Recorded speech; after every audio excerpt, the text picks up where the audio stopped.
കാണൂ പരസ്യരഹിതമായ ഏറ്റവും പുതിയ എപ്പിസോഡുകൾ. വലിയ ചൂണ്ടനൂലിൽ കുരുങ്ങാത്ത കൊമ്പൻ സ്രാവ് ചിലപ്പോൾ വാഴനാരിൽ കുരുങ്ങി മരിക്കുമെന്നൊരു പഴഞ്ചൊല്ലുണ്ട്.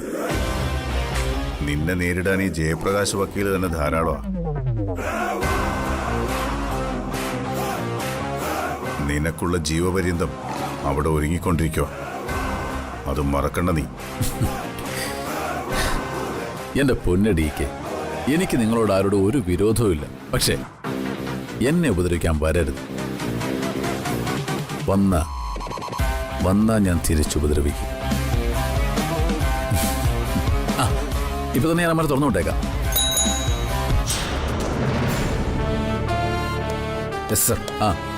അവന്മാരെയും കൊണ്ടുവാ, എന്റെ അളിയന്മാരെ. ശരി സാർ. ചെല്ലു.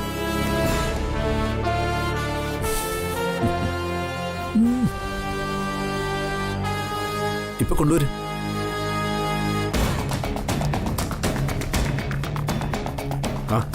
ഡി കെ വന്നിട്ടുണ്ട്. അതെ അതെ, നിങ്ങളെ സി അന്വേഷിക്കുന്നുണ്ടോ?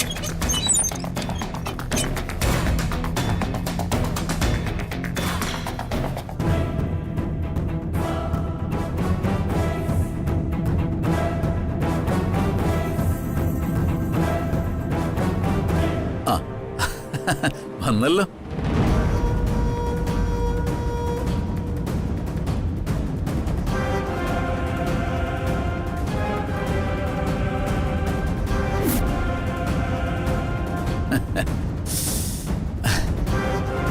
എങ്ങനെ ഉണ്ടായിരുന്നു? കുറച്ചു നേരം അതിനകത്ത് കിടന്നപ്പോ നല്ല സുഖമില്ലായിരുന്നോ? അതൊന്ന് അറിയിച്ചു തരാനാ തൽക്കാലം അതിനകത്ത് പിടിച്ചിട്ടത്. അല്ല, സ്ഥിരമായിട്ടിട്ടൊന്നുമല്ല.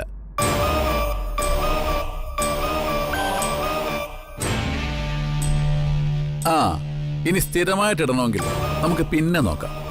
എന്താ?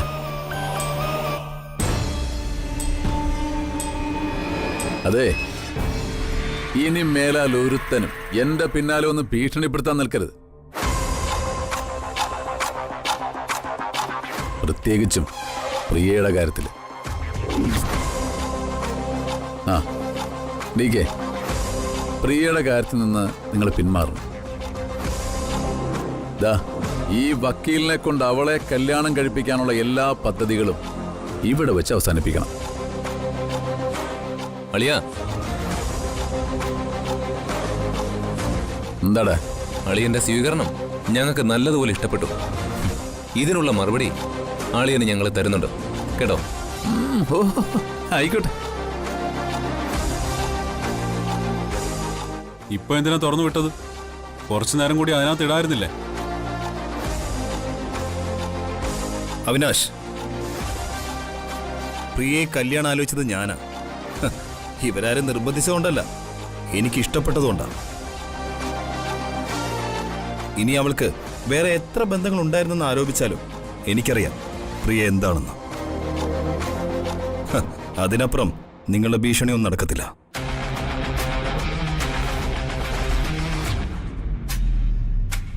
എന്തായാലും ഞങ്ങൾ കല്യാണം കഴിക്കും. മുഹൂർത്തമാകുമ്പോ അറിയിക്കാം. ഇങ്ങനെ പറഞ്ഞു പോയ ഒരുത്തനുണ്ടായിരുന്നു പണ്ട്. അവനിപ്പോ ഈ ഭൂമിയിലേ ഇല്ല. ഈ ഭൂമി ആരുടെ സ്വന്തമൊന്നുമല്ല. അക്കാര്യം നീ മറക്കരുത്.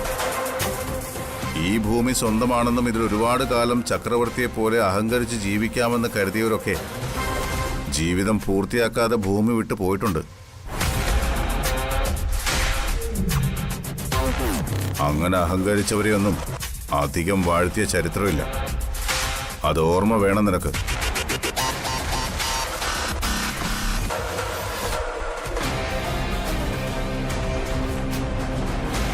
പിന്നെ പ്രിയയുടെ കല്യാണം അത് നടത്തേണ്ടത് എൻ്റെ കടമയാണ്. അവൾ എൻ്റെ അനുജത്തിയാണ്. ഈ ജയപ്രകാശുമായിട്ടാണ് ഞാൻ അവളുടെ കല്യാണം തീരുമാനിച്ചിരിക്കുന്നത്. അത് നിനക്കറിയാലോ. ആ കല്യാണം ഞാൻ നിശ്ചയിക്കുന്ന മുഹൂർത്തത്തിൽ ഒരു കുഴപ്പവും കൂടാതെ നടത്തും. എന്തിനാ ഡി കെ നിങ്ങൾ ഇങ്ങനെ ഇത്രയ്ക്ക് കഷ്ടപ്പെടാൻ പോകുന്നത്? എന്നെപ്പോലെ അവളെ മാത്രം സ്നേഹിച്ച് ജീവിക്കുന്ന ഒരാളോട് ഉള്ളപ്പോ അവളെ വേറൊരാൾക്ക് കല്യാണം വെച്ചു കൊടുക്കുന്നത് ശരിയാണോ ഡി കെ?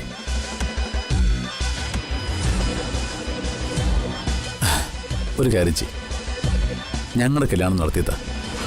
ഞങ്ങൾ സന്തോഷമായിട്ട് എവിടെയും ജീവിച്ചോളാം. നിനക്കൊരു കാര്യം അറിയോ അവിനാഷ്, ഈ ജയപ്രകാശുമായിട്ടുള്ള കല്യാണം ആലോചിക്കുമ്പോൾ എനിക്കൊരു നിർബന്ധമുണ്ടായിരുന്നു, എൻ്റെ പ്രിയമോളുടെ വിവാഹ ജീവിതത്തെപ്പറ്റി.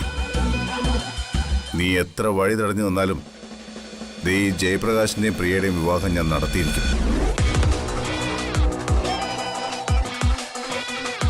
അതിന് ഞാൻ നിന്നെ ഇപ്പോഴേ ക്ഷണിക്കുക. വന്നേക്കണം. തീയതിയും സ്ഥലവും സമയവും ഞാൻ നിന്നെ അറിയിക്കാം. ഓക്കെ, വാടാ.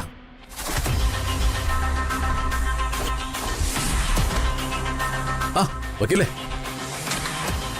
പീക്ക് എങ്ങനെ പലതും പറയും എന്ന് കരുതി താനത് കേട്ട് തുള്ളാനൊന്നും നിൽക്കണ്ട. അങ്ങനെ തുള്ളാൻ നോക്കിയവരൊക്കെ ഇപ്പം മണ്ണിനടിയില്ല. അവിനാശേ, എൻ്റെ അമ്മയുടെ വയറ്റിൽ നിന്ന് ഞാൻ ഈ ഭൂമിയിൽ ജനിക്കുമ്പോൾ ഈ ഭൂമിയിൽ ഇത്ര കാലം ജീവിച്ചോളെന്ന് ഞാൻ ആർക്കും വാക്കൊന്നും കൊടുത്തിട്ടില്ല. പിന്നെ പ്രിയയ്ക്ക് ഞാനൊരു വാക്ക് കൊടുത്തിട്ടുണ്ട്. രാജീവിൻ്റെ കേസിൽ തന്നെ പൂട്ടി ജയിലിനകത്താക്കിയിട്ട് മാത്രമേ ഞങ്ങളുടെ വിവാഹം നടക്കുന്നു. രാജീവിൻ്റെ കേസിൽ താൻ കോടതിയിൽ വന്ന് നിൽക്കും. ഈ കറുത്ത കൊണ്ട പവർ എന്താണെന്ന് അപ്പം ഞാൻ കാണിച്ചു തരാം. പറട്ടെ?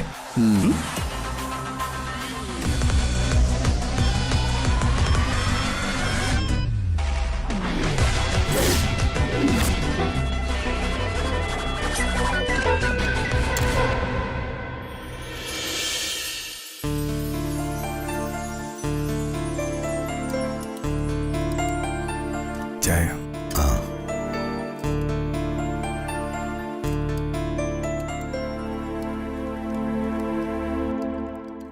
എന്തൊക്കെ സംഭവിച്ചാലും ഈ ആലോചന വിട്ടുകളയരുത്. ഇത് നടത്തണം സുധാകരൻ നായരെ. നടത്തണമെന്ന് തന്നെയാണ് എൻ്റെയും ആഗ്രഹം. പക്ഷേ അവൻ്റെ ശല്യം കാരണം ഇത് നടത്താൻ പറ്റുമെന്നുള്ള ആശങ്കയില്ല ഞങ്ങളെല്ലാം. ആ ജയപ്രകാശിൻ്റെ ഓഫീസിൽ പോയി അവൻ ഭീഷണിപ്പെടുത്തി. അന്ന് രാജീവിനോട് ചെയ്തതൊക്കെ അവൻ ഇപ്പോഴും ആവർത്തിച്ചുകൊണ്ടിരിക്കുക. എന്ത് ചെയ്യണമെന്ന് എനിക്കൊരു രൂപവും ഇല്ല മേനെ. സുധാകരൻ നായർ പേടിക്കണ്ട. അവനെ കൊണ്ടുള്ള ശല്യം ഞാൻ തീർത്തു തരാം. എങ്ങനെ? മേനെ എന്താ ഈ പറയുന്നത്? സുധാകരൻ നായരെ, ജീവിതത്തിൽ ഇനി ഒന്നും പ്രതീക്ഷിക്കാനില്ലാത്തവരാ ഞങ്ങൾ. മുകളിൽ ആകാശവും താഴെ ഭൂമിയും. എന്ത് സംഭവിച്ചാലും ഞങ്ങൾക്കിനി ഒന്നുമില്ല. എങ്ങനെയെങ്കിലും ഈ ജീവിതം ഒന്ന് കടന്നു പോണം. അതിനു മുമ്പ് ഒരു നന്മയെങ്കിലും ചെയ്യണം. എന്റെ മകനെ ഇല്ലാതാക്കിയവരോട് എനിക്ക് പകരം ചോദിക്കണം. പ്രിയമോളുടെ കല്യാണം നടന്നാലേ എന്റെ മകന്റെ ആത്മാവെങ്കിലും സന്തോഷിക്കൂ. കൊല്ലും ഞാൻ അവനെ.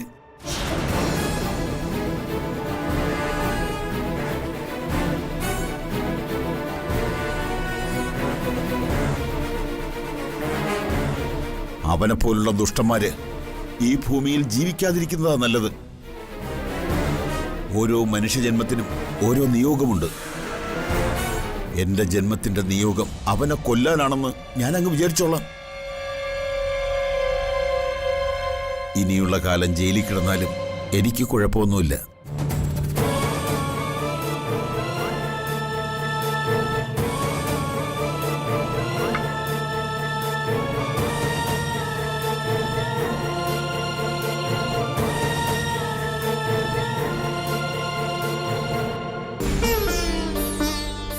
മേനെ, നിങ്ങൾ അങ്ങനൊന്നും ചിന്തിക്കല്ലേ.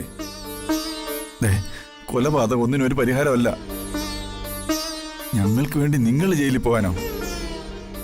അത് വേണ്ട. മകൻ നഷ്ടപ്പെട്ട ഒരു അമ്മയുണ്ട് അവിടെ. ഇനി ഭർത്താവിനെ കൂടെ അവർക്ക് നഷ്ടപ്പെടാൻ പാടില്ല.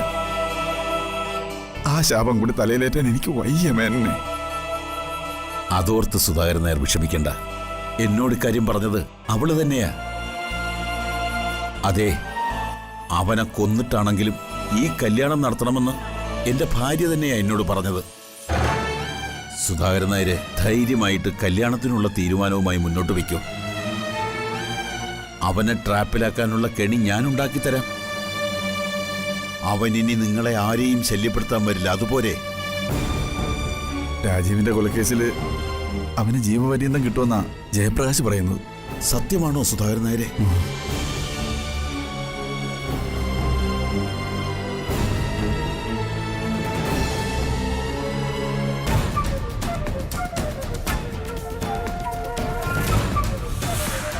അവനൊരു ജീവപര്യന്തം വാങ്ങിക്കൊടുത്ത് ജയിലിലാക്കിയിട്ട് ഈ കല്യാണം നടത്തുന്ന വാശിയില്ല പ്രിയമോള്.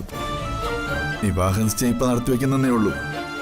ബാക്കിയൊക്കെ അവൻ ജയിലിൽ പോയിട്ട്. ഇതെന്റെ തീരുമാനമല്ല, പ്രിയമോളുടെ തീരുമാനമാണ്. അവളങ്ങനെ പറഞ്ഞോ? ജയപ്രകാശിനോട് അവൾ അങ്ങനെയാ പറഞ്ഞത്. മേനോൻ എടുത്തിയാടി അവിവേകമൊന്നും കാണിക്കാൻ നിൽക്കണ്ട. ഓരോ കാലത്തും ഓരോ അസുരന്മാരെ നിഗ്രഹിക്കാൻ ദൈവം അവതാരങ്ങൾ എടുത്തിട്ടുണ്ട്. അതുപോലെ ഇവനെ നിഗ്രഹിക്കാനും ആരെങ്കിലും ഒരാൾ അവതാരം എടുക്കും. അത് ഉറപ്പാ മേനെ. ഒന്നുകിൽ ജയില്, അല്ലെങ്കിൽ മരണം. ആ രണ്ടിലൊന്ന് അവന് കിട്ടുക തന്നെ ചെയ്യും. നിയമം നിയമത്തിന്റെ വഴിക്ക് പോട്ടു സുധാകരൻ നായരെ. ഒരച്ഛന് ചെയ്യാനുള്ള കടമ അത് ഞാൻ തന്നെ ചെയ്യും. സുധാകരൻ നായർ ധൈര്യമായിട്ട് കല്യാണത്തിന് തീയതി തീരുമാനിച്ചോ. അവൻ അതിന്റെ 7 അയലത്ത് വരില്ല. അത് ഞാൻ നോക്കിക്കൊള്ളാം.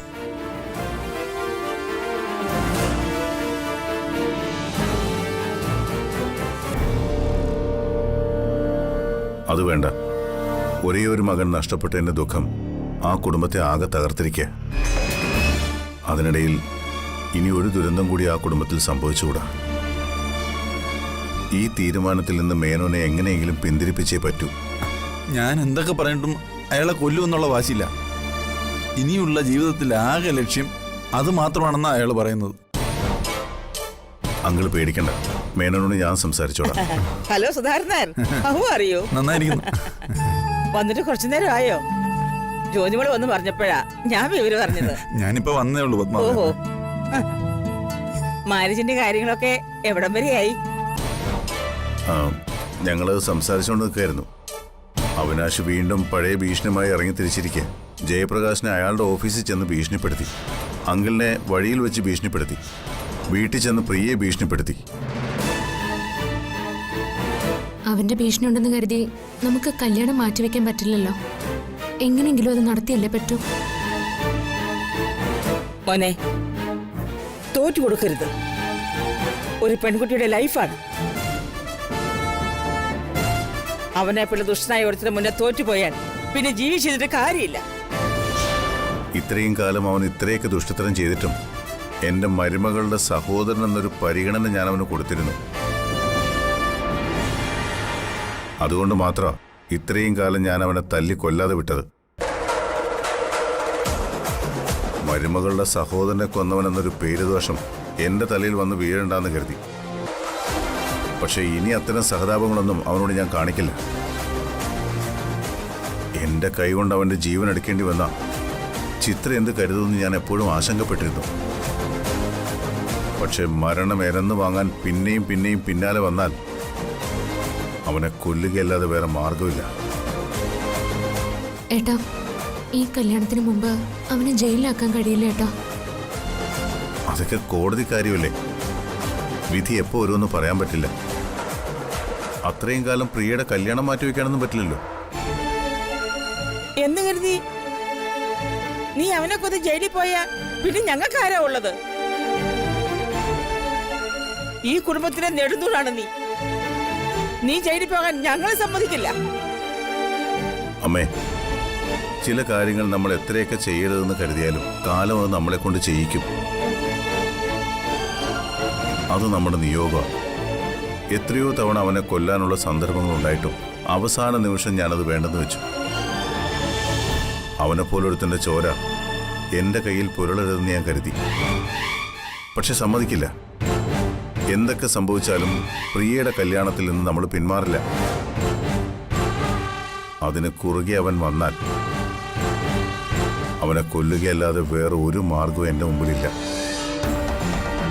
ദുഷ്ടനിഗ്രഹം പാപമല്ല, കടമയാ. അതിന് കുറച്ചു കാലം ജയിലിൽ കിടക്കേണ്ടി വന്നാലും ഒരു ദുഃഖവുമില്ല, ദുഃഖിക്കേണ്ട കാര്യവുമില്ല. അങ്ങള് ധൈര്യമായിട്ട് പൊയ്ക്കോളൂ. നമ്മൾ ഈ കല്യാണം നടത്തും. വരട്ടെ പത്മാവതിയമ്മേ. പോട്ടെ മോളെ.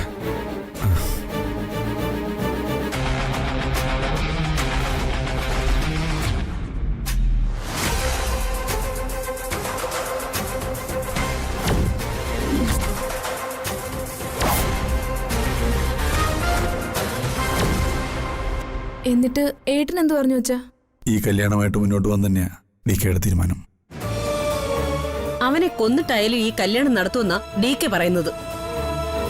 അവനെ കൊന്നിട്ട് എന്റെ ഏട്ടൻ എന്ത് ചെയ്യും? ജയിലിൽ പോയി കിടക്കോ? അതിനൊന്നും ഞാൻ സമ്മതിക്കില്ല. പിന്നെ എന്ത് ചെയ്യണോന്നാ നീ പറയുന്നത്? മോളെ, കല്യാണത്തിന് മുമ്പ് കേസിന്റെ വിധി വരുമെന്ന് നിനക്ക് തോന്നുന്നുണ്ടോ?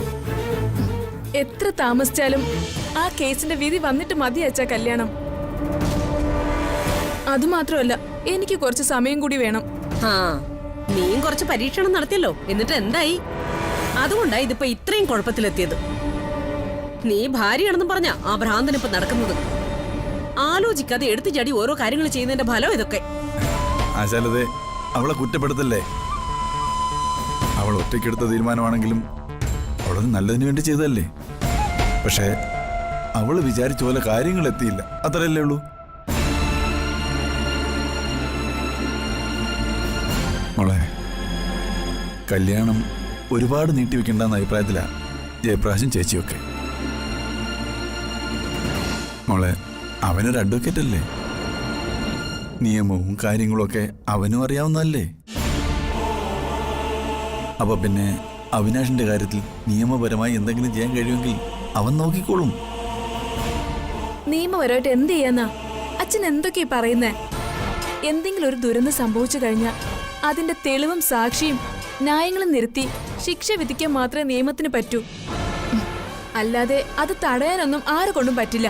മോളെ, നീ പറഞ്ഞ അച്ഛന് മനസ്സിലായി. പക്ഷേ എന്ത് ചെയ്തിട്ടാണെങ്കിലും ഈ കല്യാണം നമുക്ക് ഉടനെ നടത്തിയേ പറ്റൂ. ഇല്ല അച്ഛാ, ജയപ്രകാശിനോട് ഞാൻ സംസാരിച്ചോളാം.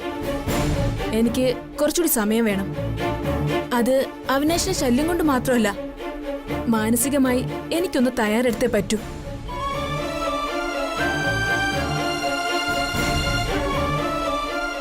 ജയപ്രകാശിനോട് എനിക്കൊരു ഇഷ്ടക്കുറവുമില്ല. അയാളെ കല്യാണം കഴിക്കുന്നതിന് വിരോധമില്ല. പക്ഷേ എന്തോന്ന് പക്ഷേ? കല്യാണം കഴിയുമ്പോഴേ അതൊക്കെ അങ്ങ് ശരിയായിക്കോളും. ആശാലതെ, നീ ഒന്ന് ബഹളം വയ്ക്കാതിരി. പഴയ കാലമൊന്നും അല്ലല്ലോ.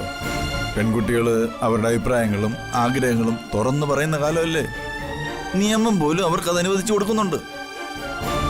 ഇവളുടെ സമ്മതമില്ലാതെ നമ്മൾ എന്തെങ്കിലും ചെയ്ത് അത് വീണ്ടും അപകടത്തിലെത്തിയാൽ നാളെ ഇവളുടെ ചോദ്യങ്ങൾക്ക് മുമ്പിൽ നമ്മൾ മറുപടിയില്ലാതെ നിൽക്കേണ്ടി വരും. അതുകൊണ്ട് കല്യാണം എപ്പോ വേണമെന്ന് ജയപ്രകാശും ഇവളും കൂടെ തീരുമാനിക്കട്ടെ. അച്ഛാ, ഞാൻ പറഞ്ഞല്ലോ, കല്യാണത്തിനൊന്നും ഞാൻ എതിരല്ല. കല്യാണം നടത്താം. പക്ഷേ അവിനാശിന്റെ ശല്യം ഇനി ഒരിക്കലും ഉണ്ടാവില്ല എന്ന് ആദ്യം എനിക്കൊന്ന് ഉറപ്പുവരുത്തണം. അതിനു മുമ്പ് അച്ഛൻ ഏട്ടനോട് ഒരു കാര്യം പറയണം. എന്ത് കാര്യം? അവിവേകൊന്നും കാണിക്കരുതെന്ന്. ഇത് ഞാനുണ്ടാക്കി വെച്ച കുരുക്കല്ലേ. ഇതിന്ന് രക്ഷപ്പെടാനുള്ള ഉത്തരവാദിത്വം എനിക്ക് തന്നെയാ. വേണ്ടി വന്നാ അവനെ ഞാൻ കൊല്ലും.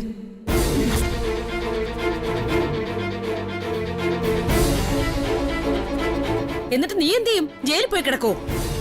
അങ്ങനെ സംഭവിച്ചാലും എനിക്ക് സന്തോഷം ഉണ്ടാവുള്ളൂ. മോളെ, നിനക്ക് സന്തോഷം, ഞങ്ങൾക്കോ? ഞങ്ങളുടെ കാര്യം നീ ഒന്ന് ആലോചിച്ച് നോക്കിയേ. നിന്നെ ജയിലിലാക്കിയിട്ട് പുറത്ത് ജീവിക്കുന്ന ഞങ്ങൾക്ക് സന്തോഷിക്കാൻ പറ്റുമോ? സ്വന്തം മകനില്ലാതായിട്ടും രാജീവേട്ടന്റെ അച്ഛനും അമ്മയും ജീവിക്കുന്നില്ലേ? ഇങ്ങനെ ഭയപ്പെട്ട് ജീവിക്കുന്നതിനേക്കാൾ നല്ലത് അവനെ കൊന്നിട്ട് ജയിലിൽ പോയി സമാധാനമായിട്ട് കിടക്കുന്ന തന്നെയാ.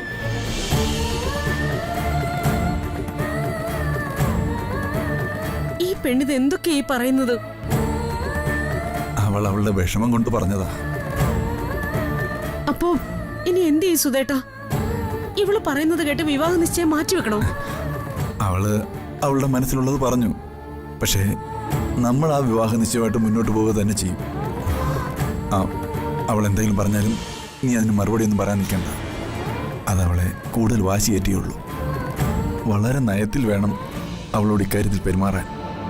എങ്കിലേ നമ്മൾ വിചാരിക്കുന്നിടത്ത് കാര്യങ്ങളൊക്കെ നടക്കൂ.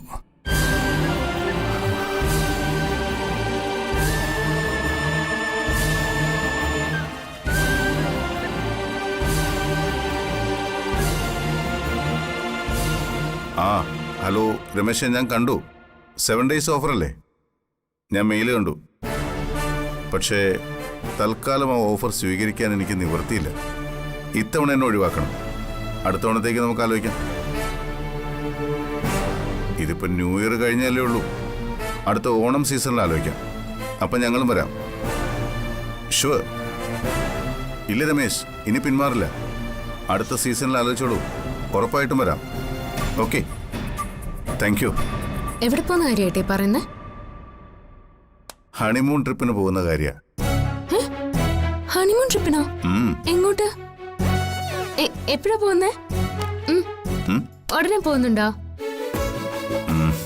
ഒരു ട്രാവൽ ഗ്രൂപ്പിന്റെ 7 days ഓഫർ ഉണ്ട് നമ്മുടെ ഫാമിലിക്ക്. ഫാമിലിക്ക് എന്ന് പറഞ്ഞാ നമുക്ക് എല്ലാവർക്കും കൂടിയാ? ഏയ് അല്ലല്ല, നമ്മുടെ ഫാമിലി എന്ന് പറഞ്ഞാ ഞാനും നീയും, നമ്മൾ മാത്രം 7 ദിവസം. ആ ഓഫറിനെ കുറിച്ചാ സംസാരിച്ചത്. അല്ല, നമ്മൾ എപ്പോഴാ പോകുന്നേ? നമ്മളിപ്പോ പോകുന്നില്ല. അതെന്താ ഏട്ടാ നമ്മൾ പോവാത്തെ? ഇങ്ങനൊരു ഓഫർ കിട്ടുമ്പോ നമ്മൾ പോവേണ്ടതല്ലേ? നമ്മൾ പോയില്ലെങ്കിൽ അത് ക്യാൻസൽ ആയി പോവില്ലേ? ക്യാൻസൽ ആവും. പക്ഷേ ഇപ്പൊ നമ്മൾ പോയാൽ പറ്റില്ല ജ്യോതി. അതെന്താ പറ്റാത്തെ? ഇവിടെ ചെയ്തു തീർക്കാൻ അത്രയേറെ കാര്യങ്ങളുണ്ട്. പ്രിയയുടെ കല്യാണം കഴിയാതെ ഇനി ഇവിടുന്ന് എങ്ങോട്ടും പോകാൻ പറ്റില്ല. വേണമെങ്കിൽ അത് കഴിഞ്ഞിട്ട് നമുക്ക് അവരെയും കൂട്ടി ഒരുമിച്ച് ഒരു ട്രിപ്പ് പോവാം.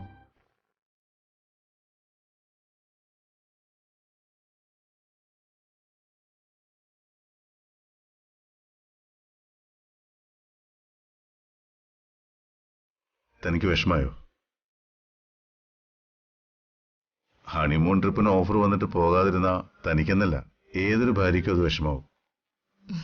എനിക്ക് വിഷമമില്ലെന്നൊന്നും ഞാൻ പറയുന്നില്ല.